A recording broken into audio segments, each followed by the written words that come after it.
একটা নতুন দল এনসিপিআই, সেখানে তৃণমূল সাংসদরা চলে গেলেন। সংসদ এখনো স্বীকৃতি মিলল কি মিলল না, দলটার কি হবে কি হবে না তা ঠিক নেই। তার মধ্যে কি নতুন জল্পনা তৈরি হলো, দলে কি ভাঙন দেখা দিল? নয়তো কাকলি ঘোষ দস্তিদারের ছেলে তিনি কেন হঠাৎ করে এনসিপিআইকে বহুজন এনসিপিআই লিখে পোস্ট করতে যাবেন সোশ্যাল মিডিয়ায়?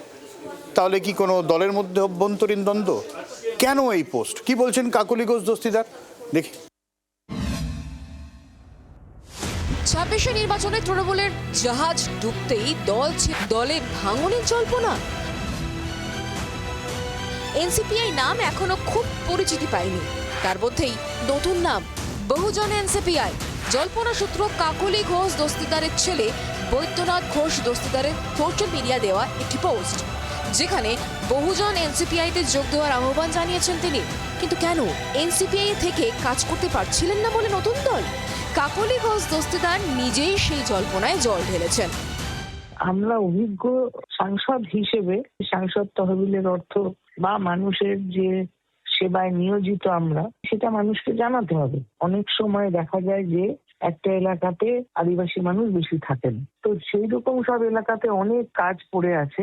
সকলকে নিয়ে কাজ করাটা মানেই হচ্ছে বহুজন। তার মানে এনসিপিআই বা বহুজন এনসিপিআই আলাদা কিছু নয়, এটা এনসিপিআই বহুজনকে নিয়ে চলার সেটাই সকলকে নিয়ে চলার জন্যই এরকম ভাবে লেখা হয়েছে, যাতে মানুষ বুঝতে পারে। কেননা আমি যে দল চেঞ্জ করেছি সেটা তো মানুষ জানে না, সবাই তো আর রোজ খবরের কাগজ পড়ে না। সেইখানে কথাটা পৌঁছতে গেলে যেমন ফেসবুক টুইটারে দেওয়া হচ্ছে, সেরকম সংবাদ মাধ্যমকে জানানো হচ্ছে, সেরকম আবার লিফলেট ছাপিয়ে দেওয়া হচ্ছে যে এটা নতুন পার্টি। অর্থাৎ নতুন দল তৈরির কোনো ঘোষণা এখনো নেই, কিন্তু প্রশ্নটা অন্য জায়গায়। একে তো বহুজন চর্চা, তার উপর পোস্টে কাকলি ঘোষ দস্তিদারকে সম্ভাব্য সভাপতি বলে উল্লেখ করেছেন বৈদ্যনাথ। লোকসভায় এনসিপিআই এর দলনেতা হয়েছেন সুদীপ বন্দ্যোপাধ্যায়। কাকলিকে নিয়ে চর্চা থাকলেও হননি, তাই কি টানাপোড়েন হাস্যকর হয়ে যাচ্ছে বলছেন এনসিপিআই এর প্রতিষ্ঠাতা আর প্রাক্তন সভাপতি শিউলি সাহা কুণ্ডু। এরকম আইনত তো আমি কখনো এরকম শুনিনি।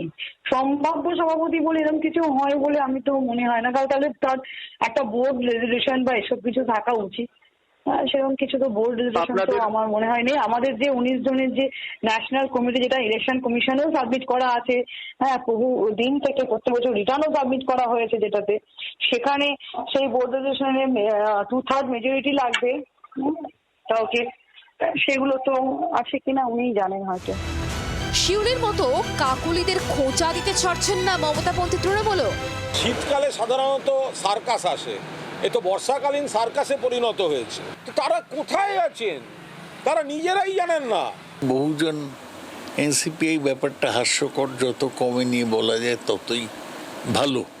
তবে ওরা ওদের ওই সংস্থা টিকিয়ে রাখতে পারবে না। এই পরিস্থিতিতে জল মাপছে বিজেপি। এনসিপিআই একটি স্বতন্ত্র রাজনৈতিক দল, তারা আমাদের সাথে এনডিএতে আছেন। স্বাভাবিকভাবে একটি স্বতন্ত্র রাজনৈতিক দল তাদের নামের সামনে কি লাগাবে না পেছনে লাগাবে, মেকআপ করাবে না লিপস্টিক লাগাবে, সেটা তাদের ব্যাপার, আমাদের কোনো অসুবিধা নেই। রাজনীতিতে এত শুরুতেই কমেন্ট করতে হয় না যে ভবিষ্যতে কি হবে। যারা যারা করেছেন তারাই ভুল প্রমাণিত হয়েছেন ভবিষ্যতে। আমি শুধু এটুকুই বলবো, ওয়েট অ্যান্ড সি। তৃণমূল থেকে এনসিপিআই এর 20 জন সাংসদ তারা আবার এনডিএর বৈঠকে। তাদের মধ্যে 3 জন সংখ্যালঘু আবার এনডিএর সাহচর্যে আপত্তি জানিয়েছেন। যে দলের অস্তিত্বটাই ঘেটে যে সাংসদদের অবস্থান সাংসদরা নিজেরাও জানেন কিনা সন্দেহ, সেই দলের আবার বহুজন বার্তা। বঙ্গ রাজনীতির অদ্ভুত চ্যাপ্টার লিখছে এনসিপিআই। রাজীব শ্রেয়সীর রিপোর্ট, জি 24 ঘন্টা। বাংলার আওয়াজ, বাঙালির আবেগ, জি 24 ঘন্টা।